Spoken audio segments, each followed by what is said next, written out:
Hello, everyone. Spasmodic here. And I can't really believe that I'm actually about to say this. This will never not be weird. But welcome to the audio commentary for Dosage, my last Halo 1 launching video. I really, I can't emphasize how surreal that is to finally be saying after all this time. It's weird, it's crazy, but so cool.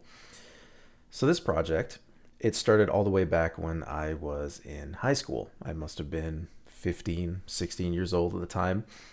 I had been tricking in Halo 1 for a little while up to that point. I was getting pretty good at it, but at a certain point, it felt as though that I had surged ahead.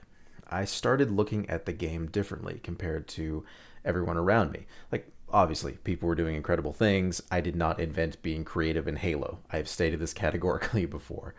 But for me, in my mind, I felt this definitive shift in how I was looking at things. Like I was always adept at seeing things no one else could see. It's how I got my start. I found a bunch of new tricks in Halo 1 for speedrunning, some of which are still being used today actually, which is pretty cool. But it was different in the world of tricking. Like my particular brand of vision was something that I'd not quite seen from anyone else. It was it was weird and unique and elastic. Didn't make a lot of sense at times, but it was just fun. And it all started when I asked an odd yet simple question: what if I used two warthogs in a launch instead of just one? And having the imagination to dream up something like that and realizing that there was nothing in the way of bringing that to life except myself, that was a pretty beautiful thing to figure out, especially in that time of my life where it felt like I kind of felt like a puzzle piece mixed into the wrong box at times. And then when I found this, I thought maybe I do have something to offer, I suppose, and however small microcosm anyway. So I went out, I landed the launch, and from there the creative floodgates just opened. I was dreaming up tricks that no one had ever thought of before. Just doing really what it is that every new generation does, which is okay, we look at what other people have done, how can we turn that dial up and just go beyond?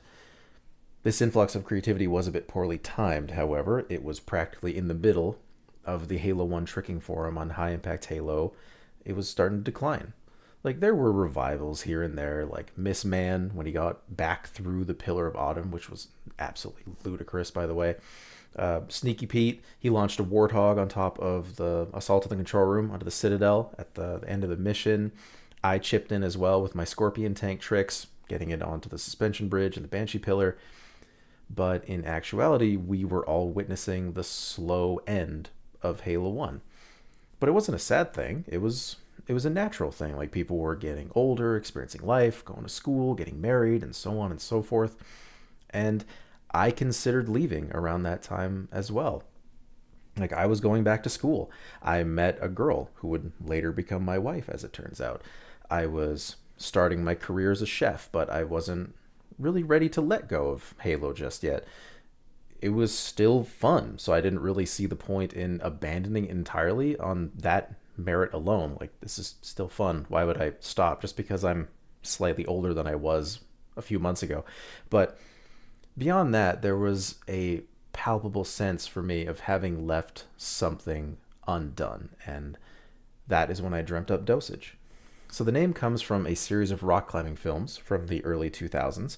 I loved the name so much that I basically just took it. Full disclosure.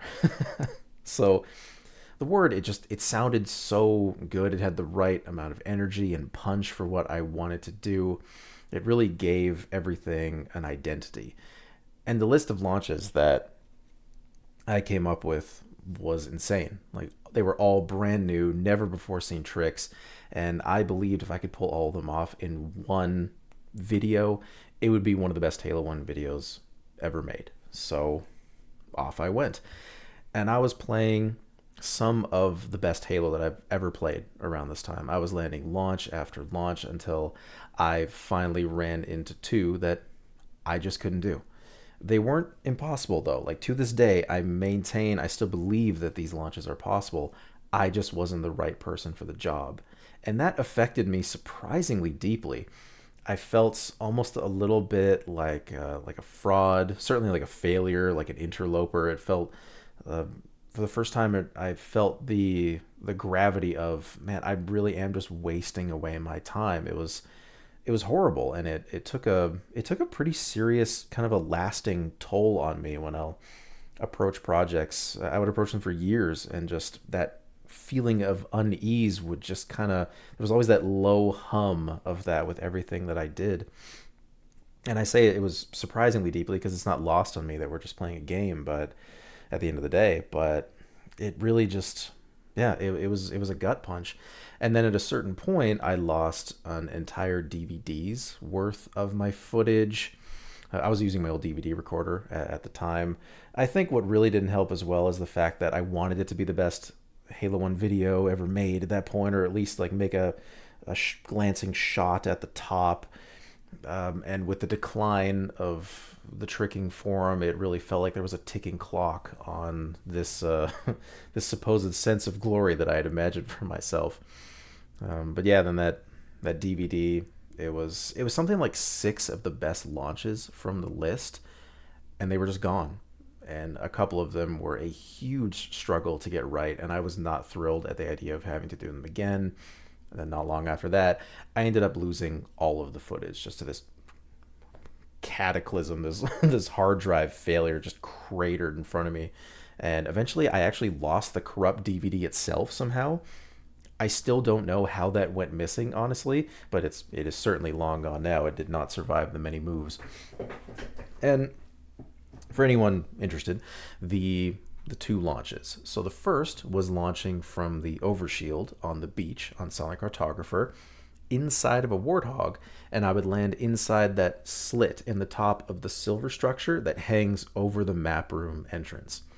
So Big Grunty Thirst, he launched a warthog into that space a long time ago, which made me instantly think, how cool would it be to launch into that space inside of a warthog? But it was an absolute nightmare. I can sum up the whole experience by just saying it was a nightmare. And the second launch was launching from the bottom of Assault on the Control Room, the chasm in the middle of the mission, again in a warthog out of the pit. And that one was infinitely weird. I would either go flying high above the pit, I would go absolutely nowhere, or I would just die. And it was frustrating because I would ensure that the setup was perfect each time. Like to the point where I would sit there for 30 minutes with the Banshee bolt and the Warthog wheel, just adjusting 60 or 70 grenades until they looked like three grenades in this really compact pile to make it as accurate as possible. And at a certain point, I was just sitting there going, I literally can't make this any more perfect. I don't know what I'm doing wrong. The one variable that I haven't considered really is the fact that I can't do this. And I never went back to the project after that. It was too painful. It was intimidating, and eventually it just got harder and harder to want to pick up the controller. And there it sat, effectively abandoned for years, but never far from my thoughts. I would think about Dosage pretty much weekly. It felt like it would always just kind of jaywalk across my brain every now and again. And obviously I continued to play Halo. I made a bunch of cool jumping videos. I set some world records. Then I screwed everything up. I found some more cool stuff and just kept on going. And my persistence, when I decided a long time ago that, you know what, Halo is, I had to decide at a certain point if Halo really was a healthy addition to my life. And I thought, yeah, I enjoy the creativity of it all, the exploration, like everything about it. It's nice. I just have to approach it a bit more openly and honestly with everyone else, and certainly with myself. And yeah, that persistence, it really seemed to resonate with people. I've received so many messages of support over the years. It's been crazy. And then one day I received a little invitation. It was sent my way. I was invited to provide Halo 1 footage for Project Resurgence. So I took a couple tricks from the original dosage list for the project. I later refilmed some of these tricks, peppered in a few new ones, reimagined a couple more, and I made a video called Snippet. Now around this time, I also released a video called Unique, which housed several of my more creative and inventive ideas. Most of these came from the original dosage list as well. And finally, I released a video called Schema, where, as it says in the description of Dosage itself, I turned the dial up a little more. It was a noticeable step up in terms of the quality of tricks, and it also borrowed quite heavily from the original Dosage list. The zero grenade launch is in there. The rubble jump, the deflection off of the tower, the grunt setting off the grenade pile, they're all there. And it was wild to see some of these ideas come to life after so much time spent just sitting on a page. And after the video was out, I thought to myself, maybe I really could do this thing. Like, I had slight reservations about it, just the idea of I've taken so much away from this list at that point. Is it ever going to be the video that I imagined? But is it okay that it's not going to be how I imagined it? Maybe it is better, and it ended up being better, that it was much more focused. I feel like if I had included everything, it may have overstayed its welcome a little bit. So yeah, after Schema, it was just all that's left to tackle is Dosage itself, and it ended up being to my advantage that I chipped away at it because it was far less scary now. So just decided to hell with it. Let's go for it one last time. Let's see what I have left in the tank. And the video started out ridiculously well. I was landing launches with ease, and I took this huge bite out of the list very quickly. But then, in true Dosage fashion, disaster struck. After basically taking a 15-year break from the project, 1 month into production, 343 Industries decided to release an update that somehow managed to break Halo 1. So after you dropped a certain number of grenades, they would disappear. This made launching troublesome, as you can imagine. So really, to put it plain, the project was destroyed. It was, and I knew it was over. 343 was never going to address the issue, much less fix it. They have a list, thousands long, of issues with MCC. I've been assured of this. And this issue of mine is on the lowest possible rung of the ladder. And then, amusingly, a little while later, they announced they were just not going to update MCC anymore. So it really felt a bit like they had just killed Halo 1 on purpose and said, bye. So, but honestly, though, I truly don't blame 343. Like, I have my criticisms of them for sure, but it's the nature of game development that they go to fix one thing or they add something and they break something. That is just how that works. So I don't actually harbor any hatred towards them. It's just a thing that happened.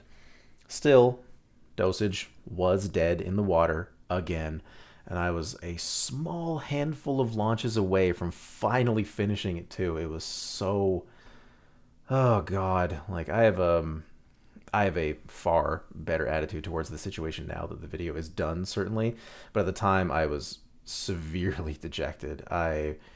Especially nowadays, like if I felt like I was wasting my time back when I was 16, imagine how I feel now at 30, just thinking I have so little time off, and then that happens. It's just, that's devastating. I very nearly released the footage I had, and I just thought, I'm just going to retire from tricking. Like that's it. I'm not doing any more launches. And I was pretty close to accepting the fact that maybe this project, it was just never meant to be. It was never in the cards. But then I had a little idea. What if I got a second computer, downloaded MCC onto it, and downpatched it as well as MCC on my main system? Could I then connect two different Steam accounts over LAN? So I tested this with my friend Little Man, and to our genuine amazement, it actually worked. When he just appeared into my lobby for the first time, we both lost our minds on Discord. It was just an immediate, oh, and I started assaulting the control room super fast just in case it was going to break somehow. Thought it was a total fluke. We ended up dropping like 50, 60 grenades. So that, I told him, I'm like, yep, grenades are back. 100% they would have disappeared like 4 times over at this point. And for good measure, we also modded in the acrophobia skull, made sure that worked for both of us. And when I say mod, I mean we just put a single line of code into a document and the skull appeared. It's in the game now anyway, so I barely consider it modding. So after that, I set up my old computer. I got a monitor for cheap, and away I went. And the way my schedule works right now, I am 4 days on, 3 days off. And I set those 3 days up marvelously. My apartment was clean, laundry was done, schoolwork was done, beds made, meals prepped, like everything is done. And it was still winter outside of that point, so I wasn't going on my patented, stupidly long bike rides. It was just me and Halo. And over the course of those three short days, I just destroyed the bulk of the list. I only had a few launches left to land after that streak, but unfortunately, they were the hardest of the bunch. There were several points where I stopped believing that I could pull these launches off. I nearly gave up on them entirely, more than once. Like I just worked too hard, too fast on the bulk of the list to the point where I had honestly just burnt myself out. There was still so much schoolwork left to do as well, and actual work, and to willingly hop on the game to attempt the hardest launches that have ever been tried. That was difficult. It was a struggle in its own way, but I stayed the course, and eventually they just kind of happened. And with that, Dosage was over. Like I had finally finished this video after all this time, and it's almost a little funny. Like you spend a lot more time thinking about something than you spend actually doing it. I encountered something similar with my Half-Life project, Unorthodox Parameters, which is also a project that I started when I was 15, 16. Like at a certain point, I thought to myself, I should I should just do this. Like there's nothing stopping me from doing it at this point. I might as well just go ahead and do it. And I finished it within a week. Like you encounter this feeling many times in life, and it's never not going to be funny to me. It is a strange feeling though in this case in particular to be done with Dosage, because I've thought about it for so long. Like I can't really wrap my head around it so much. I don't think I've properly considered the fact that it's done and I just don't have to think about this ever again. And I couldn't be more pleased to see it finished. I couldn't be happier with how it turned out, and I kind of just want to talk about it now. So here we are. So we'll dive right on in. As always, please feel free to enjoy the high quality production value here. I have this handy mouse pointer on hand to point out the most minute of details for you. So let's get going. So nothing overly fancy is happening in the intro. I had intended to use the camera mode in Custom Edition alongside the combination of the Acrophobia and Blind Skulls and MCC, but I ended up just filming everything in MCC. It's a little loud in my ears, sorry. I wasn't confident in the beginning that this was going to work, but I really liked how all the shots turned out, and I ended up putting something together that's never really been seen in Halo 1 before. Also, it's kind of funny that this white line was here. I had meant to kind of crop that so it was out, but it's fine. It reminds me of the old Hapage HD PVR thing that would always have these like stupid lines here. And you had to use Sony Vegas to event pan and crop them out, but whatever. So I really like this style of editing. I've basically done this same thing for years now. It's just this little montage at the start of the video, just for like a little smidge of a preview, build a little excitement for what's to come, a little bit of hype. And I made the decision to edit this video to drum and bass music. So I went to one of my favorite drum and bass channels and searched by oldest uploads just to find music from around that time period, more or less, when I first started working on this. Just for a little fun detail for those who may notice. And I saw Shock 1 and Forward pop up pretty much right away, and I knew immediately this is what I want to do. Now, typically, drum and bass, it has a more aggressive slant to it, a bit of an epic tone, if you will, so I usually avoid it. I almost always prefer to edit to chill music. It's easy to edit to, it's fun to vibe along to. It's kind of just like inoffensive. You just listen to it and you just kind of, you just vibe into it. And I find that it presents my footage just overall more honestly. But for the right project, such as this one, if I want a little more gravitas behind the footage using this style of music, it pressures me nicely into just putting in that little extra. And Dosage was certainly worthy of a bit more energy, so I let the music reflect that. And the video, it looks the way that it does thanks to Rico.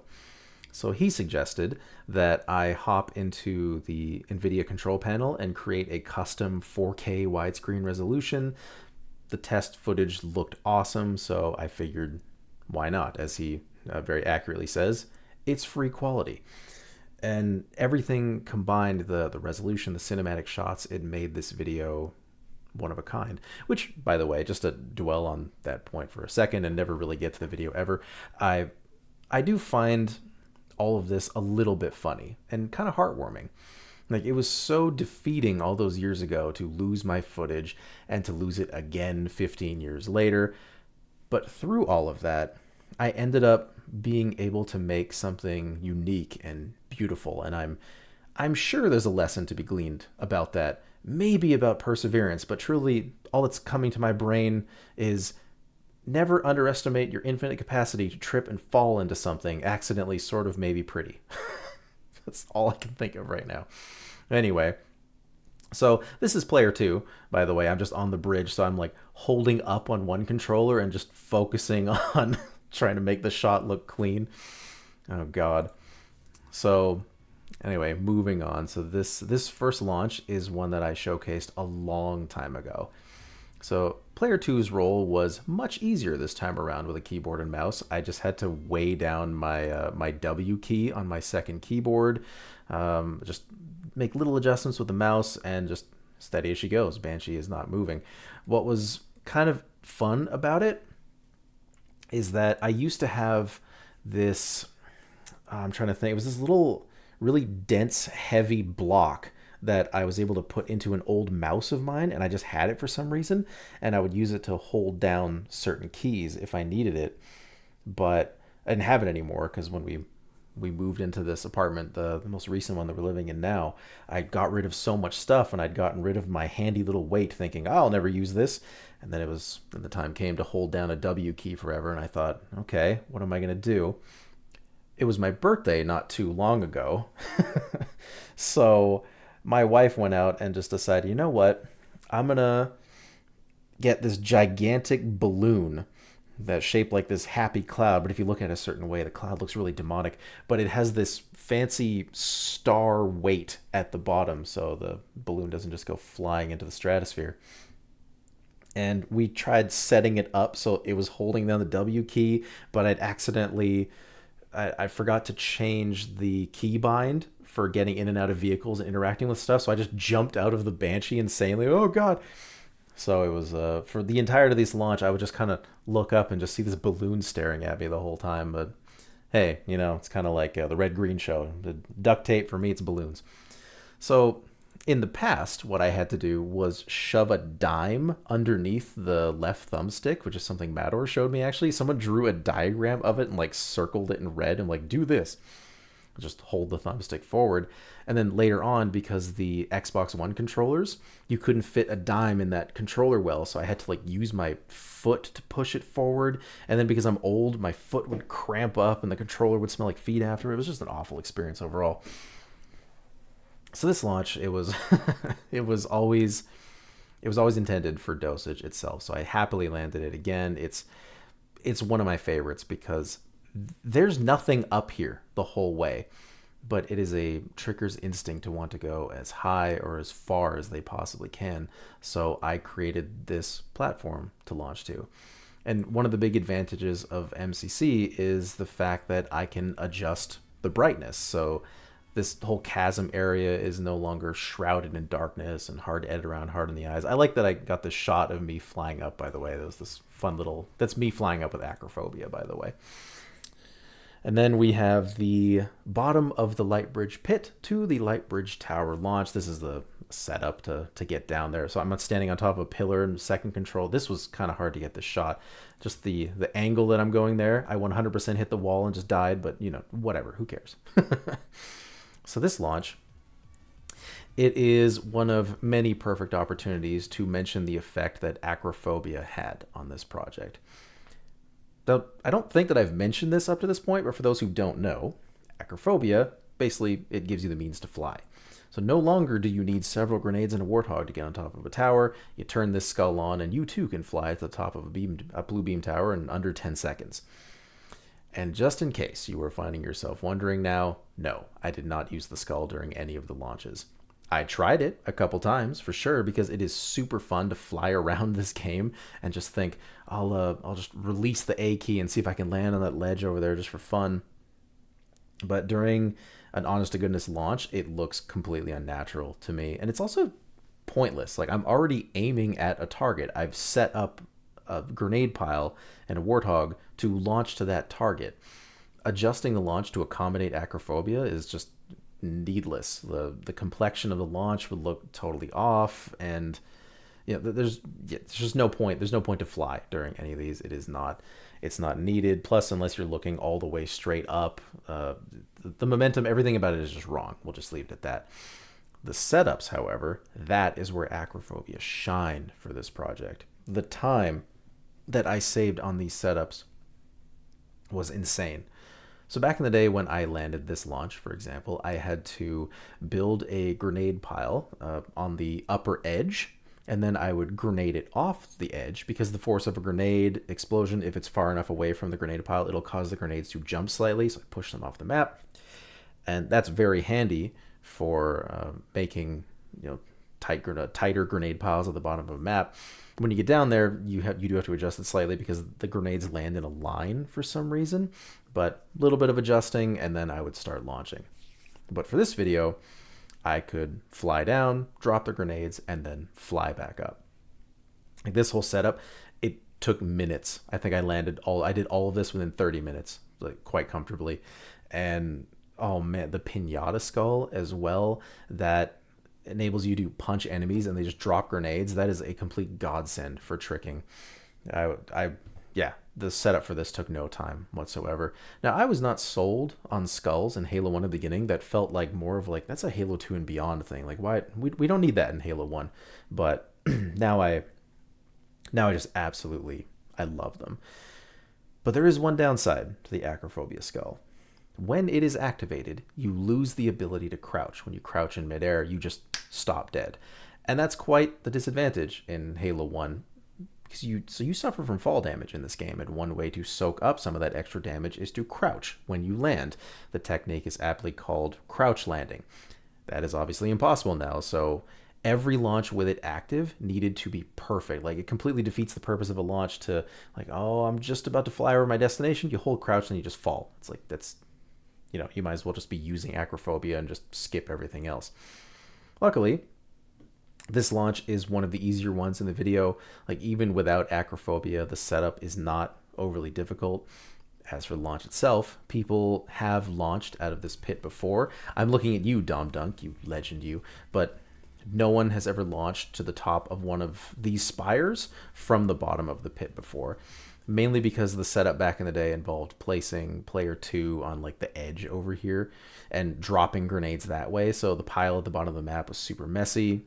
The precision that I was able to find back in the day, and certainly for this video, it made all the difference. And also, this launch, this is the second time I landed it. I landed it again when I finished all the other launches because I didn't like the look of the ascent the first time around. This ascent and this landing was much, much better. Now, ordinarily, I don't go to the trouble of re-landing something because I find that when you land something, I did this problem a lot when I was jumping, is that I would land something and then think, maybe I could do that better, and then I end up pouring another hour into the launch for no reason. It's just like, I kind of don't do that anymore. But for this video, I really wanted to put my best foot forward, so I did redo this.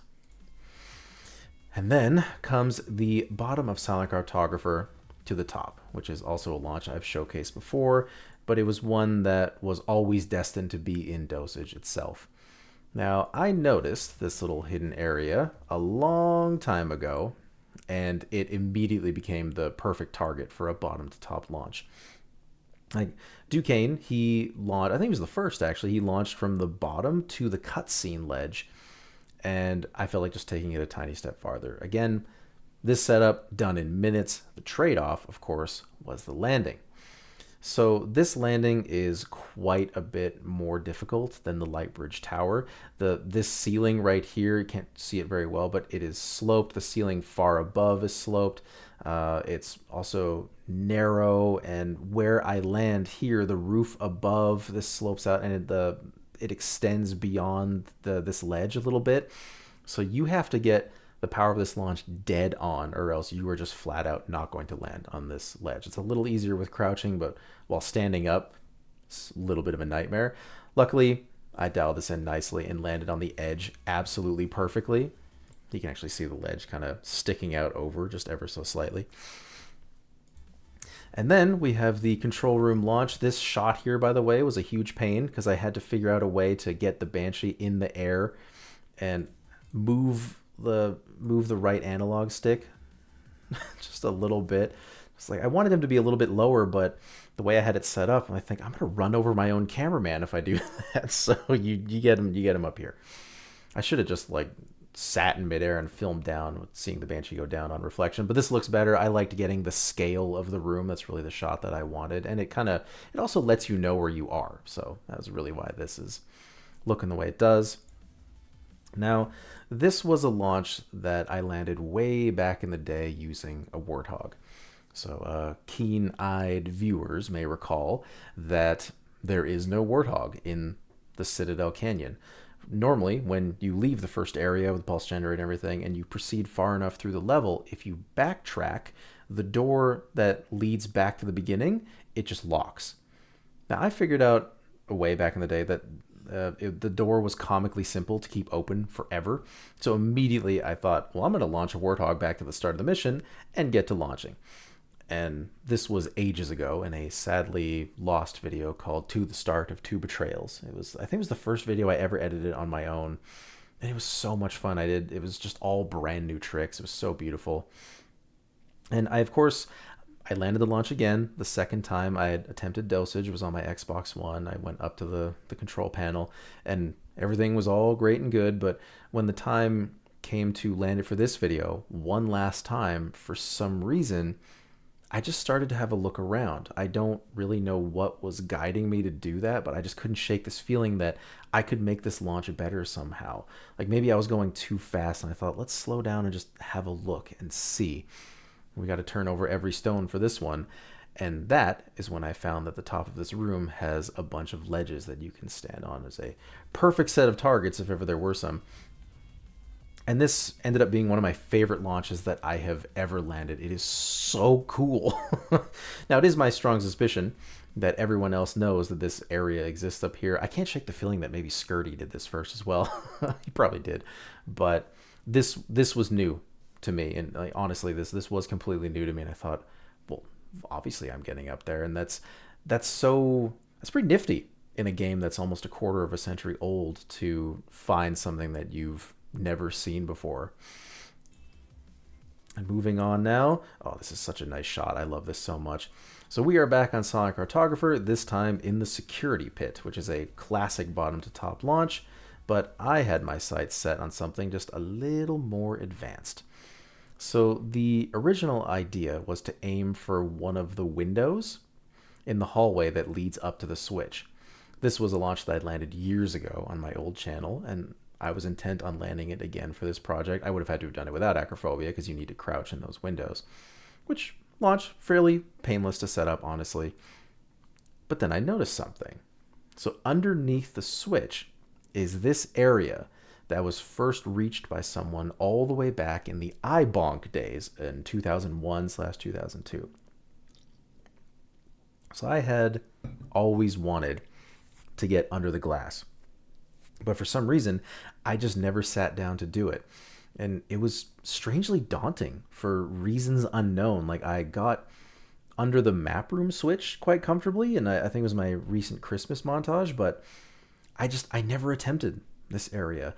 And then acrophobia came into Halo 1. I flew to a bunch of different areas, and this one included. And to my surprise, there was no glass underneath the switch. It was just this free fall to the bottom of the map. It was kind of creepy.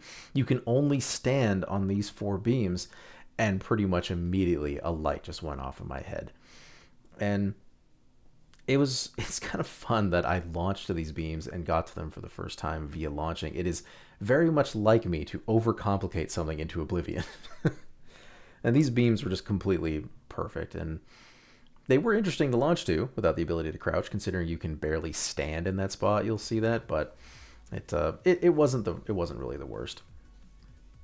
And the map room is arguably harder to launch in because of the lack of checkpoints, whereas the security pit here has an infinite checkpoint nearby.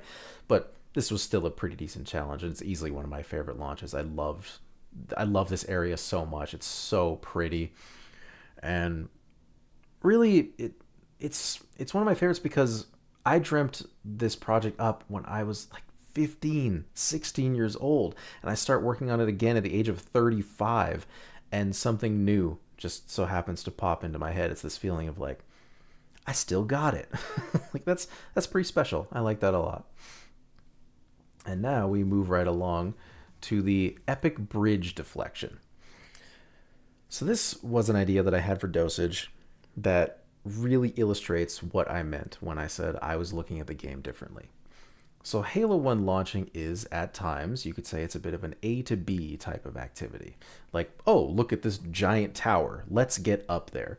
Which, can we just take a second to acknowledge how incredible it is that people did that? Like, oh my God, because of them, I had the opportunity to stroll along one day and ask, like, what if I hit that curved section of that wall there and it transferred my momentum in a different direction? It's just the genius of those pioneers, really, of doing that is something that I think about a lot. Like, how did you guys find this? That's incredible. I'm never going to be able to match something that cool. So that launch in question, the redirection, I landed that particular launch for Schema. I redirected off the curved section of a blue beam tower, and I landed on the mountainside. For this video, I was looking at this whole area, and I just saw a complete and utter playground. Like, a lot was swirling around in my head, blowing up a Banshee in midair, deflection launches, midair launches, bouncing off pelicans. Like, there's so much going on. And at a certain point, I started looking at the geometry behind me. To the right here is the door that leads out into the canyon, and the wall above you is curved outwards. And I was thinking of all this stuff, and I found myself fixated on this stupid little rock platform over here. This is a platform that exists for no reason. My only guess is that it's a sniper's nest on two betrayals. Like, I honestly have no idea. And at this point, I just like to think that it was put there for me to launch into at speed, and I would just land on the bridge in the distance. So the suspension bridge, it's an iconic target, and it was perfect for me to launch to. Like, basically, what I'm doing is I am launching upwards with enough force into the slant, and it redirects all that momentum to the bridge. And I was getting pretty poor results from the setup initially, and just before I got this much power, I remember actually saying out loud, maybe I need more grenades. Like, really all I need is a god launch here, and I'm sure I can reach the bridge.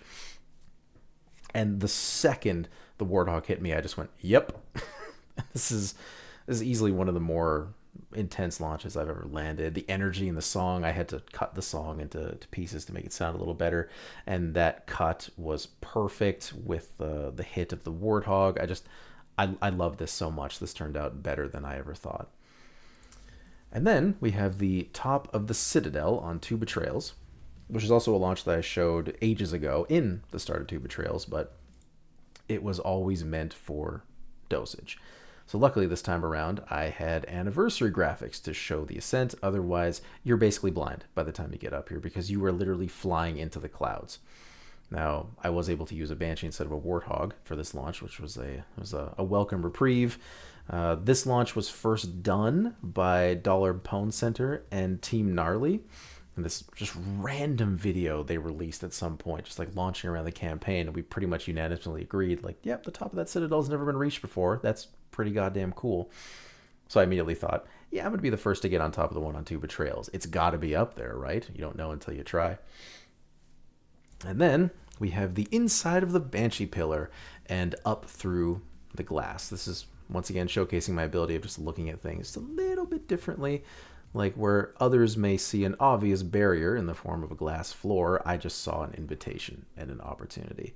And the idea of placing this ghost in the corner because it's low enough to the ground that you can get in, that was such a fun little detail. It made me smile so much back in the day. This just had to be done. Like, how often do you get to see a launch performed from out of bounds? And for those uninitiated, there is no way to get a Banshee into that section of the pillar without first taking it out of bounds. And my hope with that launch was to make both experienced and inexperienced players alike maybe shriek ever so slightly with happiness and just a modicum of confusion. And speaking of, this next launch is sure to turn some heads. I absolutely love the audio editing here. First of all, I was really proud of this. It's just so well put together. Now, you may be wondering, how is this possible? Like, this pelican spawns the second you walk through this door, and it's seemingly carrying the only warthog on the mission. Well, back in the day, Miss Man, he launched through the ceiling in the hallway just before the bridge, and he was able to jump past the door. And he just skipped the pelican spawn entirely. Luckily, all I had to do was push a turret into the hallway, just clip out of bounds, and then just fly past the spawn using acrophobia, just back into the map. It was super, super simple. From there, all I had to do was trigger the rest of the level to get a warthog. I built a grenade pile. I walked through the door. You can see the door is up at this point, and I just tried it until I got it right. And fortunately, this launch didn't take too long to land. I think I got it on within 10 tries quite handily, and I liked to get the checkpoint just before opening the door to avoid any potential hiccups with enemies spawning or anything like that. So it did mean that I had to wait for a lengthy audio cue, but yeah, I was super fortunate to have landed it so quickly, and the landing was so much better than I ever imagined. When I saw that the pelican was going to spin around, I thought, oh god, and I just barely missed. I barely missed the tail here. It was so slick. I love this so much. And now we find ourselves on the shores of Silent Cartographer, launching from the water's edge to the island.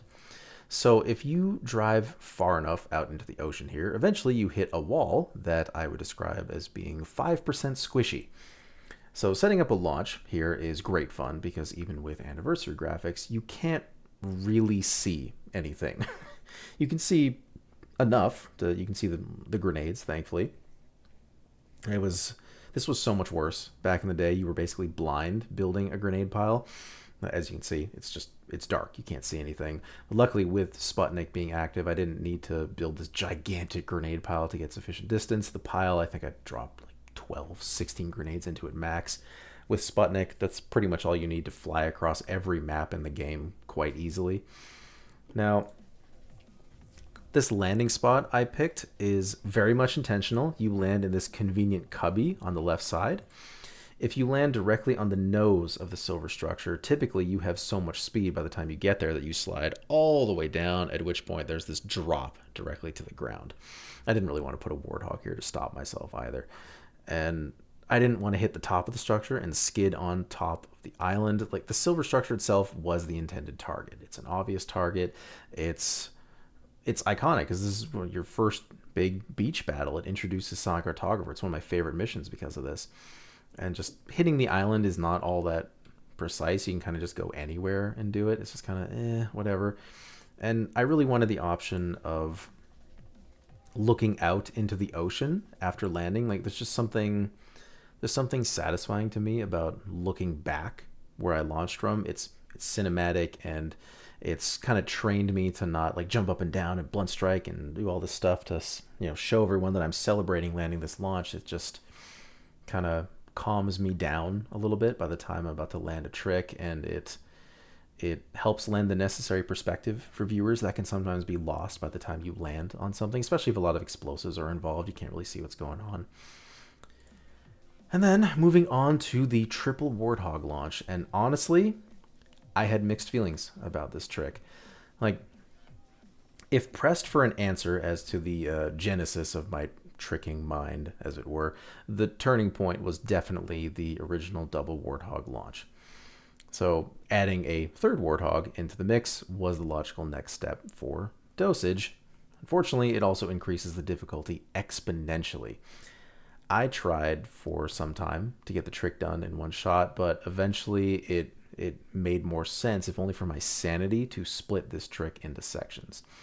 So, to be very clear, this was not done in a single take. The third warthog is obviously, it's very much there in the distance, so launching from the top of the lower section of the tower to the top section, it was all done in sequence, but I got a checkpoint before throwing my plasma grenade. I didn't set it up beforehand, so this trick is segmented. And I got close a few times doing a triple warthog launch all in one shot. Tried it like 3 or 4 times. The last one I had the most promising results, but getting an extra warthog to behave in the air is often a chore. And then you add a second one into the mix, like I was saying, and it just becomes, it's unfathomable. It's ludicrous. And the idea of the cuts here not being 100% clear is something that I did have slight reservations about, but the way I was thinking about it was just like, wait a minute, all of these launches are segmented, so I didn't really dwell on that thought very long. I would love to see someone pull this off one day, but for my part, this was enough. Even when I got close with a couple of my setups, landing all three in a row, it just felt kind of chaotic. Like I don't know, I didn't really like the concept as much in the end. Whereas this, it has a dash of creativity to it. It's not, and a little bit of, it's a little unexpected as well. So I ended up liking it. Now I go up in the air, obviously, the first launch, and then this one kind of shoots off in this direction, very much on purpose. The warthog is kind of angled ever so slightly where I place the grenade. It's supposed to go off in this direction because if it's going straight up, it has a higher chance of hitting the first warthog. Now, it zoomed into me a little faster than I had intended, and I got a little bit higher than I wanted, but still, I think on top of the tower, I like that shot there. It was really pretty. Yeah, and there's like 2 cuts there of me setting up the pile and then setting up the snipe and the throw. But then even this, to illustrate just how difficult this was, this took me like 30 minutes to an hour for some reason to land this last launch. It just didn't want to cooperate with me. So yeah, very, very difficult launch. But when I finally got it, it was one of the first launches that I celebrated when I was on top. I was blunt striking it and just going like, yes. I'm subdued now in my mildly older age. I don't have a lot of strong reactions. My near misses garner a lot of reactions, and setting things up, I can experience some frustration here and there, but when it comes to landing stuff, pretty subdued. But for this one, it was just like, yes, I finally got this done. It was so satisfying. And then comes the fabulous S-curve, and it was an adventure getting to this point. Excuse me, I'm just going to have a sip of water. Oh, I am now familiar with 2 bizarre forms of Halo 1 physics: mid-air warthog physics, and now wall physics. I guess you can also add out-of-bounds physics to that list if you want. So walls are strange in Halo 1 in that the bulk of them appear to just murder your speed when you hit them. So the original location of this launch was at the beginning of Assault on the Control Room. I wanted to follow the curvature of the room from one side of the starting platform and land on the other side. But the room is not a perfect circle. If it was, I definitely would have done it, but it's just a series of flat walls. So when I hit one of those walls, my speed is just axed enormously. It's completely killed. Like, even with Sputnik at the helm and a style of launch that I lovingly describe as a hyperspeed god launch, I only got close once at the start. And adding more grenades doesn't really help. At a certain point, there's just so much power, it's diminishing returns. I think you max out the power of a Sputnik launch around 32, 40 grenades maybe, or something like that. Afterwards, it's just you're not going any faster. So I shifted to the Banshee pillar. I was trying to launch from one platform to the other, following the curve of the mountainside. But again, all my speed got killed the second I hit a wall. Some of the points are curving downwards. Just wasn't going to work. I tried from the bottom of the beginning of the map, bottom of the Banshee pillar, all these different spots. And then I finally found myself near the Banshee platform here, noticing that the walls looked pretty reasonable for what I wanted to do. Like, I honestly wasn't planning on this working to be completely honest. I thought I had a good chance of reaching the platform just to kind of flesh out the concept a little more. But then on the third attempt, I rocketed into the sky thanks to a hyperspeed launch, and the landing was just completely perfect. This up here is sloped downwards, so I knew I had a good chance of landing it because I'm pretty sure I had acrophobia on here just to make it a little, the whole setup just a little bit faster. So it was quite the surprise. I really didn't think I was going to get up here. It was kind of the secondary objective. The main one was like, I wonder if I can land on the Banshee platform and just see. But then I sailed up here and I thought, okay, this is great. And what I love about this launch is this concept that I spoke about in my jumping anthology commentary video. It's the idea that you judge yourself way too harshly sometimes. So this was something I encountered in a video that I made a while back about jumps and clever spots in Halo 3 multiplayer. I could not get the title card right for Snowbound. Like every shot I captured was just garbage to me. And I eventually settled on one, but I wasn't really in love with it, but I left it in regardless. I didn't want to just tinker with it anymore. I thought this is fine. And then my wife ended up watching the video and said it was one of her favorite shots in the entire video. Not prompted to say that whatsoever. She just saw it and went, oh, that's really lovely. So similarly, I thought about axing this concept of following the walls because I just couldn't think of an adequate spot to do it. And I deeply considered, even when I landed it, not including this launch in the final product. I just felt like I could do so much more to showcase this idea. And then I showed a bunch of the launches to some friends, Rico among them, and pretty much all of them said, wow, that S-curve really caught my eye. Like out of all of them, that was the one thing that struck them. And it's kind of funny how things work out sometimes. Also, the most stark example of a wall killing your speed, it happens a little later in the video, and I intend to point it out when we get there. I'm just kind of reminding myself here. So now we are at the start of Assault on the Control Room.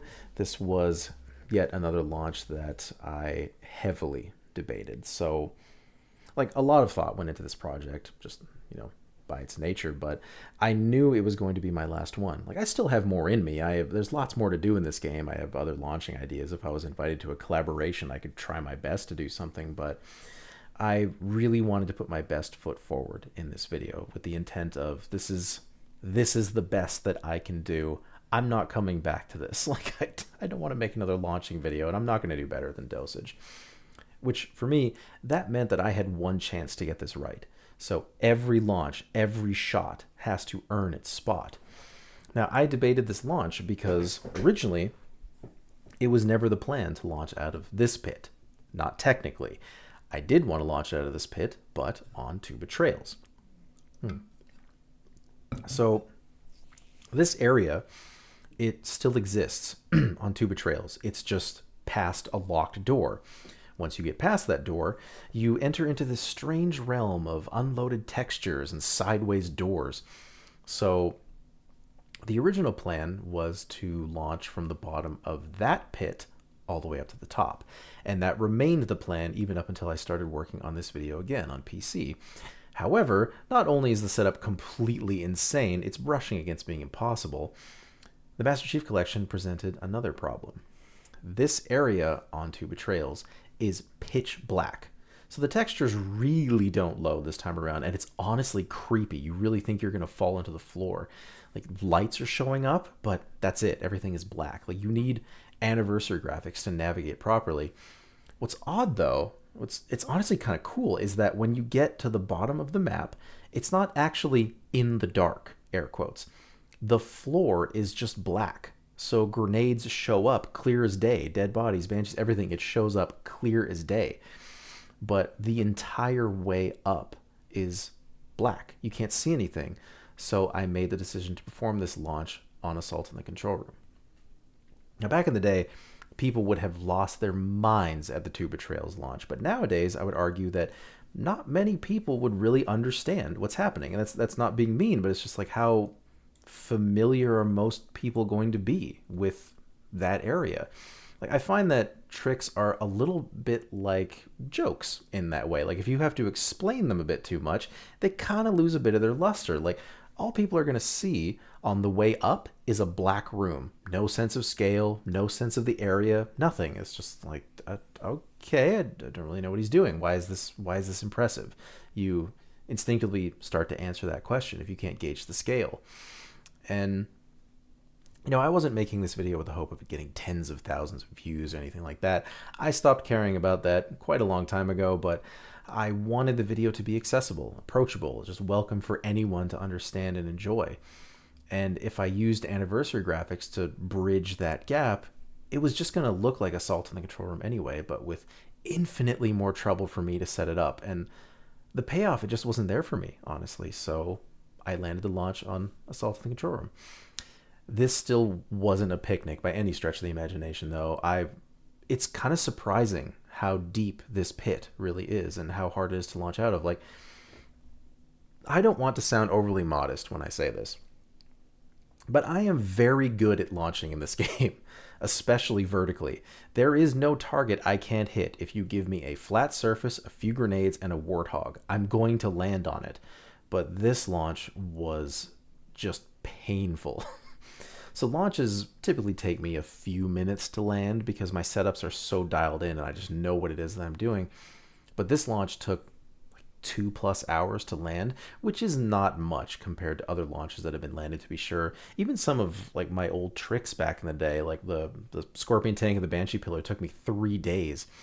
But this launch, it tested me in its own special way. And one of the weird things about it is that I was dying a lot. So this launch method that I'm using is one that I came up with back in the day. I don't really know why necessarily. I wasn't trying to improve on the original launching method. It was just something that I started doing. I don't know. I don't really know why. I wish I documented that a little bit easier. Now, launching the old way, you would stand on top of the turret and throw your grenade down. And for some reason, you just die from the Warthog impact so much more frequently when you do that. This technique that I do increases the rate of survival by easily over 90%. It's unbelievable the amount of change that that the amount of impact that it has. I remember when I was launching from the bottom of Halo back up to the top on a live stream, Lone Star tuned in and just went, "How are you surviving so many launches? I don't understand." I was like, "I don't understand either," but it works. And it's also more powerful, oddly enough. So just dying almost every single attempt was really strange. Now, I did eventually figure out the timing to lessen the amount of deaths, but it was still tough to get the correct power. So my measurement is, it's 7 plasma grenades is going to get you on a blue beam tower. 30 grenades is the sky. You're going to hit the top of the map with that. But just looking at... Oh, this is really pretty, actually. Lost my train of thought. Yeah, launching out of this pit, when I looked at the distance and I flew up with acrophobia and everything, I just thought, like, this is going to be more than 30. There's no way. It's easily going to be, I'm just going to say 40. And then I think I ended up putting in 44. And oh man, even the angles were wrong. Like, as you can see, I get launched to the right for some reason. I was trying to land perfectly up here, but yeah, I got launched to the right and it ended up being completely perfect. Such a good landing.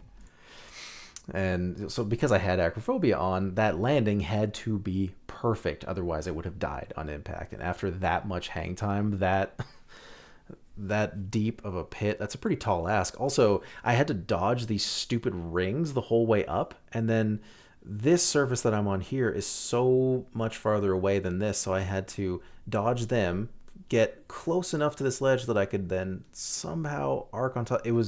This was hard. This was a lot harder than I had initially anticipated, but I pulled it off beautifully, and I was so happy when I landed it. And I will say that idea of I could do this on two betrayals, a similar concept was at play earlier when I launched out of that control room pit on two betrayals up to the cutscene switch. So I had considered launching out of that pit in a Warthog. And I'd mentioned this on Silent Photographer and stuff. The technique is called pogo launching, but cinematically, that style of launch is a bit chaotic. I mean, people would probably understand the launch even better in some ways. It's just like, oh wow, he stayed in a warthog. That's pretty cool. But I still feel like something would have been lost on a modern audience in a way. Like they don't maybe they wouldn't all immediately understand like, oh, you're not supposed to have a warthog back there. So on one hand, this is a touch lazy on my part. I'll admit that. But on the other hand, I'm really glad that I saved myself the trouble. I was very happy with this launch. And now comes one of the best launches that I have ever landed. Possibly one of the best launches that I've ever landed, period. It's easily the hardest launch that I've ever landed. And the difficulty lies primarily in the horizontal launch technique here. This is stupidly inconsistent. It's grating. So this same setup can send you flying across the map, straight up into the sky, barely past the tree next to you, to the left, to the right, forward for some reason, far to the right, dip down past the tower, and just so on and so forth. It's endless. Now, because of that, the amount of adjustments I had to make was insane, and it got to a point where I considered just giving up on this launch entirely. It was just too hard. It was too annoying. This luscious mix of everything terrible with tricking. I think this was my like 8th or 9th attempt at setting up this launch. I tried a bunch of different areas. For some reason, this one was producing the best results, even though it's not flat. It's like sloped downwards. Everything about this is wrong, but for some reason, I got the best results from this spot here. And what's kind of fun is that I didn't even want to set this launch up that particular night. But it was around 5 o'clock. My wife wasn't going to be home until late. And when she's not home at her regular time, at a certain point, I find myself just staring out the window like a puppy and just waiting for her. And I knew there was going to be a hockey game on that night. I also, when she's not home, I do things I ordinarily would not do. Like I'll just sit down and watch TV. I don't really watch TV, but when she's not here, I just think, okay, how do I run out the clock until I can see her again? I don't know how we're still this much in love after 14 years, but hey, there you go. We're the best. Now, yeah, hockey game wasn't going to start for a few hours, so I thought, you know what the heck? Might as well set this launch up again. And I think going in with that attitude was exactly what I needed. Like this completely cleared my head. I was not thinking at all about how difficult this is or how I wasn't going to land it, how annoying all this was. I just made the necessary adjustments, listened to some tunes, chatted with some friends. And the adjustments, by the way, at this distance, they need to be minuscule. Like I am launching over a pair of canyons and hitting a target that's basically like the tip of a needle. Like this tower is very small at a distance. And I liken this to long distance air travel. Like if your calculations are off, at that distance, you can end up thousands of miles away by the time you arrive. You're thinking, yeah, it's a pretty straight line. I don't know what's wrong. Slight adjustment. And I had this a lot where I would just sail to the left, sail to the right, think, okay, well, I'll just move the warthog a little bit in one direction or the other. And I would just go, it's like shooting over here, over here. I'm like, what am I doing wrong? That concept, that distance concept, that took a second for me to really key in on that. Now, almost immediately, though, when I had set this up, I was getting strangely promising results. Like I hit the tower several times, I sailed past it several times, just over the warthog. Then at several points I hit the warthog and I would just immediately impact the tower and die to fall damage. And because I was using Sputnik for this launch, I couldn't balance the warthog on top of the tower for just that higher wall to hit. This is a concept that I came up with for the for the tower to tower launch. Just the idea of getting 2 warthogs up there, or even just one, and just balancing them, so now you have a bit of a higher target to hit. I couldn't do that here because your first grenade, if you have Sputnik on, will send the warthog flying. Not exactly ideal for vertical launching. And this was starting to wear on me a little. I was hitting the warthog, and like, this is amazing. I'm getting such good results, but I'm not landing this stinking launch. And then at a certain point, it finally just occurred to me. I was like, wait a minute. I have acrophobia on, so I just flew over to the warthog. I adjusted it a little closer to the edge, and I landed the launch within 20 minutes. Now, this sounds a bit counterintuitive, but The launch technique is almost consistent in its inconsistency. So I immediately can recognize a potential launch when it happens. It still wastes a bit of time no matter what, but if the launch looks off, it's gonna look off pretty much instantaneously, so I can immediately revert to save. So it's not the worst experience when you dial into that. And I'm so very grateful that I didn't give up on this launch. It really helped that I had Rico telling me to keep going and that I might regret not having this launch in the final product. And I was on the fence at the time when we had that conversation because I just wanted this project to be over. But I'm really glad that I stuck with it. I effectively conquered old demons by staying true. And the launch, it makes this video vastly better. It really put it over the edge for me. And this landing is so good. I love the blue beam in the background. It's so cinematic and beautiful. And that launch, so that showcases that wall aspect that I mentioned earlier. I hit this warthog with so much speed and I just lose so much momentum. And honestly, when it happened, when I hit there, I felt myself panic a little bit and I thought, oh my God, I'm going to go sailing off of the tower. I'm going to miss it. But I just didn't go very high at all. Not for some reason, my brain had pictured that I was just flying into the air. I was going to chase the blue beam into the sky, and then I just kind of gracefully landed on top. It was the most incredible landing I could have possibly asked for. Like, I was not sure exactly what kind of landing I was in for. The Warthog is just here to brace. It's something to hit because you're not really going to realistically hit the tower unless you hit the edge and bounce on top, maybe. This was just a barrier to stop. And especially with launches like this, one thing that you have to consider when you're doing them is that you never really get to practice the landing until it suddenly happens. You end up practicing the launch itself quite a lot, but the landing, you have to figure that out when it happens. Thankfully, this was a gentle landing. I didn't really have to worry. And I actually lost no shields for the course of this. It was completely insane. It was just one of my favorite launches that I've ever landed. It's so ridiculously good. I love this so much. I also love the continuity error. There's no Warthog up there. I'll maybe just explain that a little bit. I filmed all of the launches, and then all the cinematic shots came later. So there's a lot of things missing, like the top of the Citadel on Two Betrayals. In the actual launch, I'm using a human pistol. In the cinematic, I have a plasma pistol. Things like that. It's just like I'm not gonna set up a Warthog on top of here just to make everything look the same. It's all of this is for cinematics. That's all this is. And then we find ourselves on the Maw, and this was a launch that I questioned more than any other in this video. So when I modded Acrophobia into the downpatch version of MCC, I wanted to keep the video as old school as I possibly could. Meaning, every launch was going to be grounded in reality. For example, one launch I had planned now that I had Acrophobia was to launch from the very bottom of Keys all the way back up to the hangar. But it just didn't feel like it was in the spirit of what I wanted to do. Like, all of the launches on the original list were made long before Skulls ever existed in Halo 1. And I do think that nowadays this thinking should probably be done away with, because we're just kind of kneecapping ourselves for no reason. Might as well use the tools available to us and just be honest about them. But it felt like I was straying too far away from my vision. Like, if I can't get to the bottom of Keys normally, I should not be able to launch back up to the top. In a purely modded video, sure, absolutely. Like, I would happily land the Two Betrayals launch. I would drive to the actual edge of Sonic Cartographer way out in the distance and just rocket myself all the way back. I'd do bottom to top Keys, but for Dosage, it just didn't quite fit.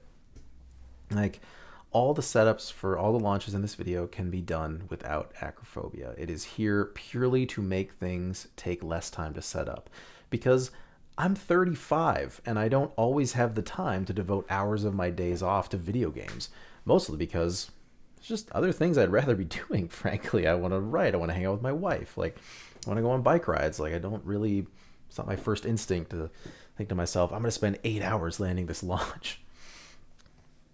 But if I can turn on a Skull and I can set up a launch in 10 minutes, that would ordinarily take like 2 to 3 hours, there's no math there. I'm taking the shorter option 100% of the time nowadays. Like without a clearer understanding of who would actually be impressed by hours of setup and days of effort, like I'm not really into doing that anymore. But then this launch came along, and so I did the virtual equivalent of pulling Mador aside, and I asked him his thoughts on this concept because, on one hand, it is possible to get to the bottom of this pit. It was a lot more complicated back in the day. The plan was to use Duquesne's method of overloading the map to deload the pilot. That worked on the original Xbox, but then I think it froze the Xbox 360 and then didn't do anything to the Xbox One, so that was a little bit tricky. Nowadays, thankfully, you just snag the Banshee using Rock Slider's grenade method, which, by the way, you are a genius, my friend. I love you so much. So you grab the Banshee that way and off you go. However, by doing that, getting a checkpoint is an enormous pain. So you have to get one player to travel down the tunnel to get the checkpoint, while the first player sets up the Banshee grab. I would need someone to help me with that, honestly, and I don't even know if it would work. That checkpoint is fickle as all hell. And then there's the matter of the timer, which is being covered up by the letterboxing, by the way. It takes a good long while to drive to the bridge in a Warthog, and then you factor in the time it takes to grab the Banshee, fly to the bottom, set up the grenade pile. It gets complicated pretty quickly. Like grabbed the Banshee before. Granted, I was on foot. I was trying to beat the Warthog run on foot, and I just ran. If I had like 30 more seconds, I would have done it. But you don't have a lot of time, even if you drive to this area, and then even if you can get that far and you're about to launch, you have to factor in the hang time, because the second that timer hits 0, you're done. And yes, you can skip the timer, but then you can't really get the checkpoint. And oh god, so what I ended up doing to save even more time was I just flew through the Warthog run with Acrophobia. It's a little hard to get everything to spawn properly, but once I dialed that in, that shaved off over a minute easily. And then I collected 8 more plasma grenades with that extra time. Just along the way, it increased my odds of survival. The original plan was to get a full cache of grenades for both players, but frag grenades are so volatile and strong that I was just dying to each launch, so I figured I'd get the plasma grenades. Then I would get in this spare Warthog that's near the bridge, drive down the tunnel, grab the checkpoint, do a 180 to do it, drove back, and I throw the Warthog off the edge. I'd killed the Banshees, and then I would set up the grenade pile each and every time and just pray that the launch would work. So with 16 plasma grenades dropping here, that's 2 grenade drops per person. There's usually a stray plasma grenade off to the side. I grab that, and that's the trigger grenade. So with that, I could get in an attempt every 2 to 3 minutes or so. What I'm saying is I had leveraged Acrophobia a lot harder than I originally intended. The launch may well be possible without it, but it was drifting into uncomfortable territory for me.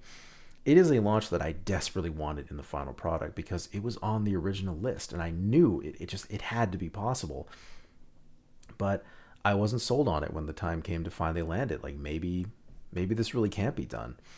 But Mador has just beautiful insights into this game, so I sought out his wisdom. Like, if you ever want to hone in on the soul of your Halo 1 video, just ask Mador. He'll point you in the right direction.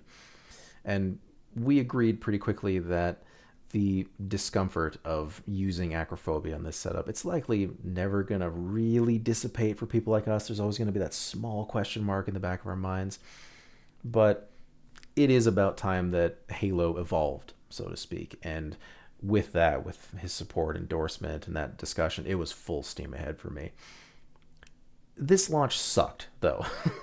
So like I said, I get an attempt every 2 or 3 minutes or so, and I had to set up the grenade pile each time. So, oh my god, I wanted a checkpoint for this launch so badly, but what you can't do is get to the bottom of the map, set everything up, and fly up and get the checkpoint. It just doesn't exist at that point. So that's great.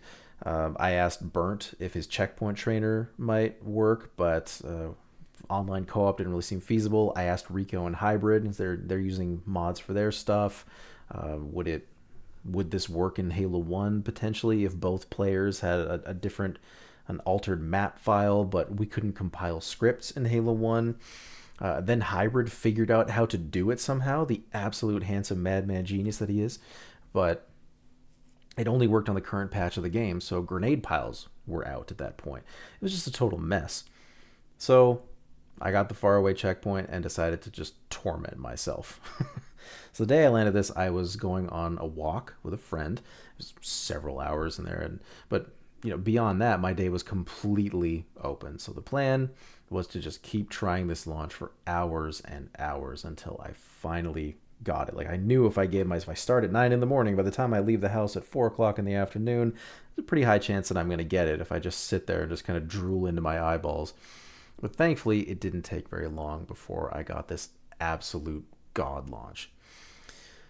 So this result, it's better than I ever thought. This was the first idea that I had all the way back in the day. I wanted to go bottom to top.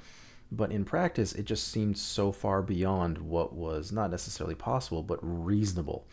When I finally got to attempt this launch, the objective was to reach the bridge. And that's it. That's the target I was aiming for. And I got close once or twice, but I was never really able to land it. And then this launch happened. And when things like this happen, you kind of just have to react suddenly. And it's harkening back to the little concept I mentioned earlier about not really being able to practice landings in a sense. And I reacted shockingly quickly to this. So the second I got that double launch, I gauged the speed instantly and knew I was going far past the bridge. Like, this was the type of launch that I wanted and needed, but I knew I was going to clear the bridge, but this was way too much power. But in that same second, I realized that I had the chance to land something better. I do not know how my brain managed this, but in a split second, I knew I was going to reach the top of the map. It was just absolutely insane. And you can kind of see the adjustment. So the way the Warthog is right here, it is pointed at the bridge itself. It's in line with the bridge. It's basically above my head. It's the same orientation and everything. I'm not aiming for the top of the map whatsoever. And you'll see me kind of look at the bridge and then immediately look in this direction. Like, I need to get up here. I need to start holding forward now, or it's just not going to work. Now, luckily, I had practiced kind of flying up to this spot up here just to see where I could land, and it was on this sloped surface. Because this is not walkable terrain. You just slide on it, and so you don't take fall damage when you hit it. And the second I didn't go really, really high into the sky, all I knew I had to do was hit that slope, and I was going to land it. Now, for a time, just because this was steeped in so many questions, I thought that this project was cursed. It was just doomed to never see the light of day. And then this launch happened, and it's as if Dosage itself decided to gift me with a little bit of a miracle after all this time. Like, hey, you made it this far. I'll just, I'll ease off a little bit now. And this was the final launch that I landed for the project. It officially ended Dosage. I like that shot of me up there. It's really cool. And I will say I did have slight reservations about the landing. Again, I'm just asking a million questions about this one. So acrophobia has this delightful effect of canceling the fall timer if you're not in a vehicle. That's where a lot of the cinematic shots come from, especially the one where I'm falling down the assault and control room pit. I can just do that because of acrophobia. So I was worried if maybe I took advantage of that lack of fall timer after going just a little bit too high. I think if the fall timer was present, there's a chance I could have died from it a split second before hitting the slope. The timing looks really, really close to me, but the launch was just so good, and the height wasn't overly egregious to the point that it just didn't bother me, and the launch was done as earnest as I possibly could. So I really didn't dwell on this. And yeah, when I was looking over the edge, I just thought, I can't believe I did that. Dosage is over. It's done.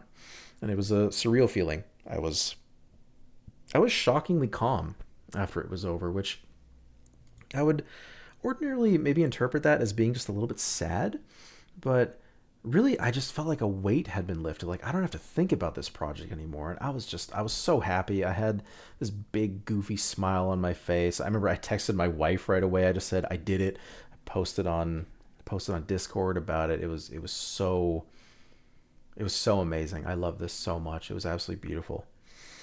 And then we have the final launch in the video. I love that I synced this up with the beam, by the way. I was really proud of that.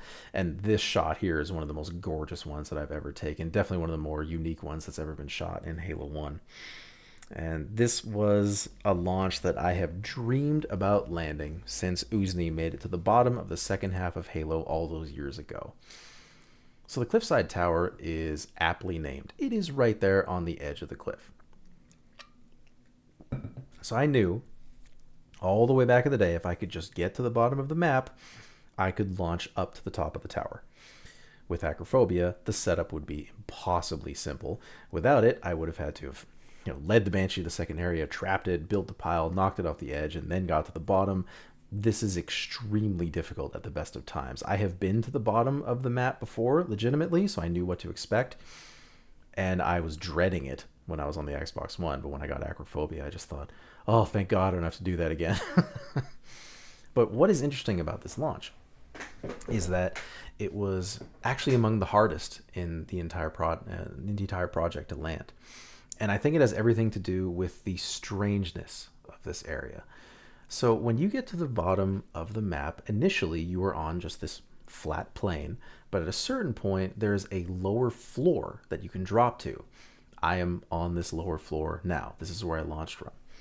Now, the initial floor is directly above me. I'm able to pass through it from below without incident, but from above, it's solid.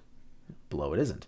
And you don't even have to go out of bounds to access the lower area. It's really unique. You can just fly around it, or back in the day, you could just drive off the invisible edge in a Warthog. I had anticipated all of this. I was well aware of this, but then interacting with the floor, that was unexpectedly difficult. And I had discussed this with Matador as well, and we're both on the same page that out-of-bound physics are a little bit bizarre. Passing through walls it's so strange because it just looks so fluid, and yet when you start launching through them, strange things can happen. Like, I was either not going high enough at all, or I would just careen into the sky. If that floor was not here, I could have landed this launch within like 20 minutes. And yet, for whatever reason, this took me like 3 hours or something like that. It was enough of a struggle that I eventually had to fly back up and launch a Warthog on top of the tower just to have something to land on. So I was landing on the tower like here and there, but I would just die upon impact because of the lack of crouch landing. So I got the Warthog up there, and then suddenly this launch happened with power so perfect that I didn't even need the Warthog in the end. Oh, by the way, so since this is out of bounds, if you throw a plasma grenade at the floor here, it'll stick and then disappear. So I need to stick a dead body here. There we go. You can kind of see the floor a little bit at work there.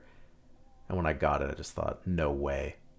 This was the most beautiful thing. And I remember as I approached the Warthog that I just launched up there, I knew that I didn't need it. I could have just went boop, as I always imagined, but I remember thinking, well, I might as well try and use it. So I kind of haphazardly glanced the tire. So normally that wouldn't bother me. I didn't really, like I was saying before, I could have just tossed the Warthog and tried it again, but I just thought, now that it's here, this is done. Let's not dwell on this for very long. And with that, and I'd landed this completely insane launch that I had dreamt about for so long. I'd pictured the ascent in my head for just years, and it was definitely my favorite in the entire video, without question. It was 100% deserving of being the ender, in my opinion. And just that thought of, I've landed a new blue beam tower launch after all these years. I feel as though I'm like ever so slightly amongst mighty company, like whoever it was who got to the top of a blue beam tower first. It's kind of just like it's this feeling of I've left yet another fingerprint on this franchise, and I'm really proud of that. I'm very happy about that.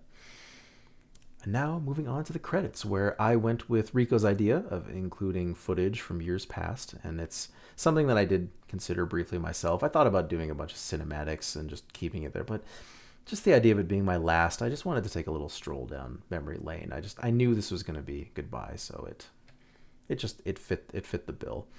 And when he said it, I trust this man so much. He's so incredible at what he does. He's an enormously talented individual. And when you mentioned that, and I thought about it, I was like, I'm on the right track. So yeah, just film some of the old Xbox exploits. This is from the Three Towers Revisited, one of the best Halo 1 videos ever made. So proud that I was able to be included in this. I was an annoying little mosquito back then, and everyone hated me. Very likely. I was a nightmare to work with, probably still am to a high degree. I'm take this opportunity to thank the gentlemen at Modern Doom Speedrunning for tolerating me helping with design work during their charity marathons. I look back on something, I'm like, oh God, am I that guy that everyone complains about? Probably. Oh no. Oh, when I released DOSAGE, someone actually recognized that this was from the Three Towers Revisited, and I thought, how do you know that? That's genuinely really impressive. Not many people know this video. So that was heartwarming to see that someone actually recognized it. It was pretty cool. Now, the lovely Hark is here because I pestered him on Discord asking if the down patch would actually work, to which he said yes, so with that, Little Man and I kept testing. And Hybrid is here because the man is a complete genius, and I admire him so much.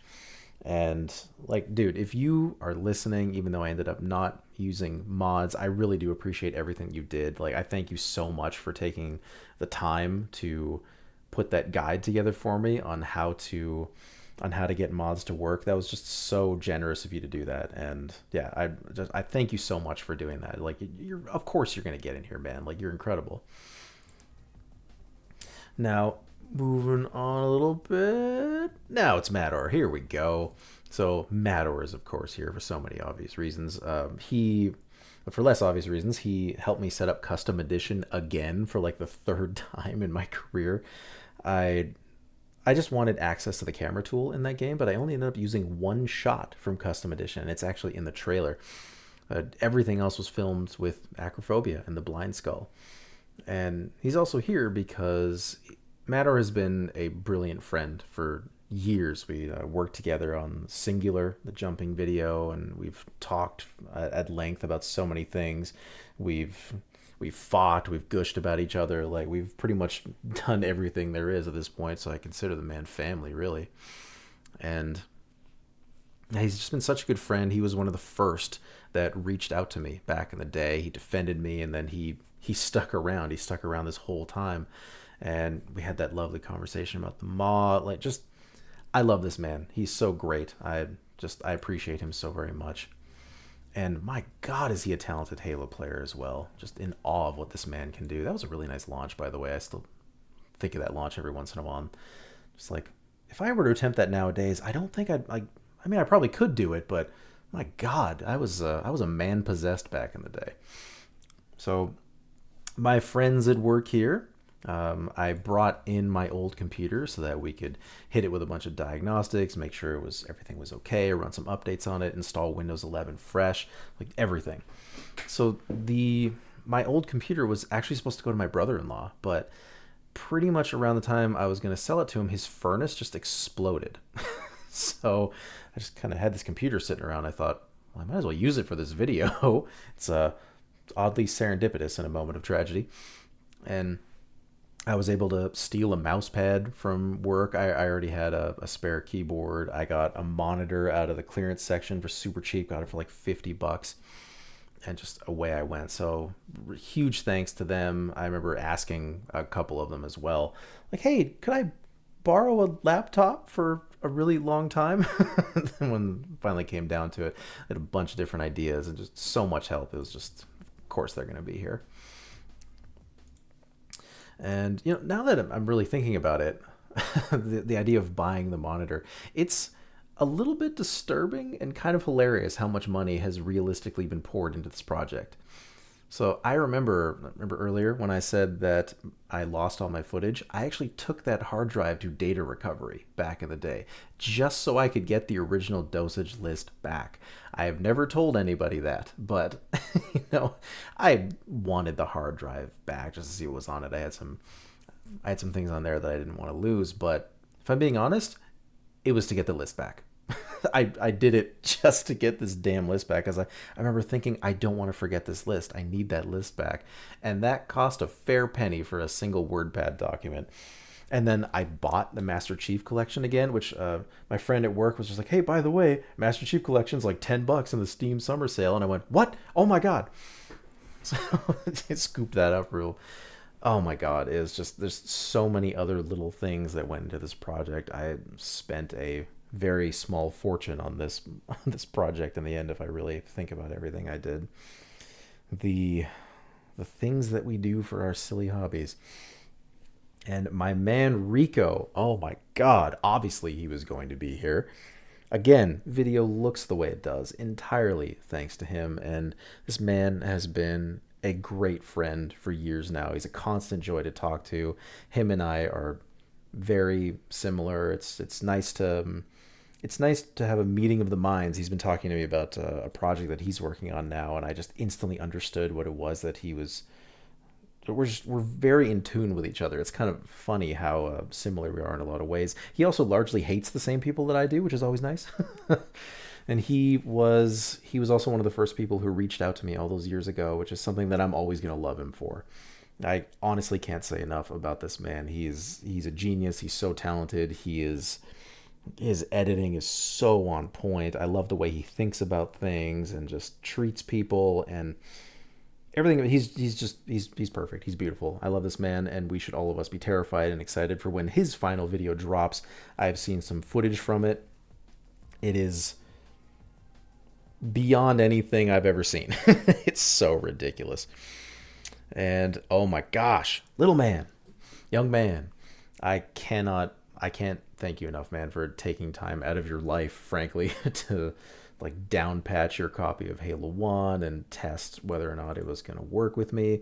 Like, I was not willing in the slightest to install MCC and down patch 2 copies of the game myself. I was not going to pour that much money into it without knowing for sure. And had this not worked with you, it would have killed me. So to have it work, to see it work, like, I can't overstate the impact that it had on this project. It probably would never have gotten off the ground without you. So thank you so very much.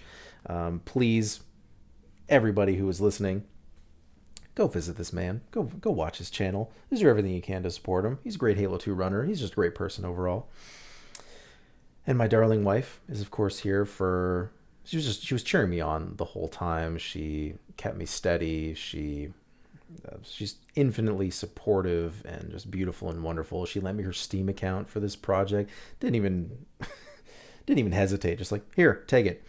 And she makes everything just so much easier and bright and joyous in life. And I love this woman forever. It's just so nice to have this perfect of a partner in life. Now, Lone Star, he is here for, well, frankly, all these people are here for just being amazing in general. But Lone Star is here for his support and chats we've had over the years, being an incredible tricker. And he landed the bottom to top on Truth and Reconciliation launch. He also launched out of the Blue Beam Pit on Halo. Those were 2 launches that were off of the original dosage list. He landed him first, so I didn't have to go back and do it. The Blue Beam Pit is quite easy once you get down there, but getting a warthog through those stinking hallways is just the worst. I was so glad I didn't have to do that. My test footage was launching from the bottom of Truth and Reconciliation, and I was very glad that I didn't have to do that one as well. Rock Slider is here for landing one of the most insane launches that I have ever seen. So it was bottom to top on Assault and Control Room, that one where the pit that I launched out of for this video. But what he did, so you place a Banshee at the bottom of the map, and if you get in it down there, because it's below a barrier, it just slingshots you up to the ceiling in like about a second. It's quite alarming, actually. And then he gets out of the Banshee, and then the Banshee, it hits him as he hits the ceiling and pushes him through the top of the map and then propels him to the top of the pillar that is outside the map. That is absolutely insane. Oh my god, I remember writing that launch down years ago, and then I saw him do it and went, oh, thank god I don't have to do that. It actually kind of freaks me out when I get into the Banshee down there. So Yeah, seeing him land that launch, it was such a joy to see that come to life, and just such a relief that I didn't have to do it. And also him just being here, being supportive over the years, being just great human, great tricker, beautiful mind, um, for his help on the Maw with the Banshee grab and everything. Like he made a lot of this stuff possible with his skills. Uzni is here for getting to the bottom of the second half of Halo first. That was such a huge trick back in the day. And I also seem to recall he was attempting maybe the rock slide to hillside tower launch himself years ago, possibly from a short distance. I can't quite remember, but it felt safe to include him, as he was actually quite a big influence on me. The way my Warthog launches look now are basically just due to him. He was just so unbelievably talented. And Miss Man is, of course, here for being the best tricker to ever touch a Halo game. Again, it's not even close. The margin is just like this man is Wayne Gretzky compared to everyone else. It's just unbelievable. And he's also here for landing the launch on Guilty Spark in the final area, getting on top of that structure. I am so glad that I didn't have to figure that out. Thank you so much for landing that. I love these guys so very much.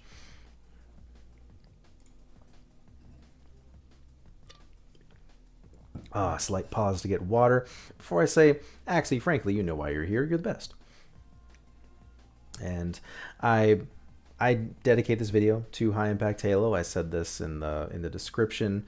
There's honestly there's too many people for me to thank for this project. There are so many people that are present throughout this video. Like everybody that has ever touched Halo 1, it feels like they're all in this video.